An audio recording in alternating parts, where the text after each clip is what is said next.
చాలామంది వుమెన్‌లో మీరు చూస్తా ఉంటే తుమ్మినా, దగ్గినా గూడా వాళ్ళకి యూరిన్ లీకేజ్ అవుతా ఉంటది. ఒకప్పుడు ఒక ఏజ్ 50 దాటిన తర్వాత 60 ఇయర్స్ వాళ్ళకే వస్తుంది. ఇప్పుడు చాలామంది మీరు గమనిస్తే డెలివరీ అయిన తర్వాత ఉంది. It's not about age anymore. Urine లీకేజా, కాఫా, స్నీజ్ చేసినప్పుడు. సో, దాన్ని ఎట్లా ట్రీట్ చేస్తారు? సో, దీన్ని స్ట్రెస్ ఇన్‌కాంటినెన్స్ అంటాం మీరేదైతే చెప్తున్నారో. హుహుహు. సో, స్ట్రెస్ అంటే యాజ్ యూజువల్ మనం ఏదైనా స్ట్రెస్ బాడీకిచ్చినప్పుడు రెస్పాన్సివ్‌గా మనకి యూరిన్ లీక్ అవ్వడం.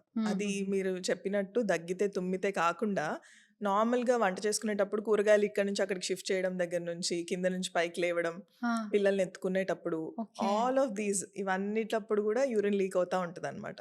సో, కొంచెం అమౌంట్ ఆఫ్ యూరిన్ లీక్ అనేది మనం నార్మల్సీ అని వదిలేస్తా ఉంటారు. హుహుహు. ఇది ఎంత దూరం వెళ్ళిపోతదంటే చాలా సివియర్ లీక్ అయిపోయి, మన బట్టలంతా తడిచిపోయి అంత లీక్ అయిపోయే సిట్యుయేషన్స్ కూడా చూస్తాం మేము. ఓకే. సో, వదిలేస్తూ పోతే అది ఇంక్రీజ్ అయితా ఉంటది. హ్మ్. కాబట్టి ముందే మనం ట్రీట్మెంట్ తీసుకోగలిగితే just physiotherapy, simple exercises okay. తీసుకొని కూడా మనము నార్మలైజ్ అయిపోవచ్చు. హుహు. దాన్ని మనం అసలు ప్రాబ్లమ్‌లా కన్సిడర్ చేయకపోవడం ఫస్ట్ మిస్టేక్ అవుతది. హ్మ్.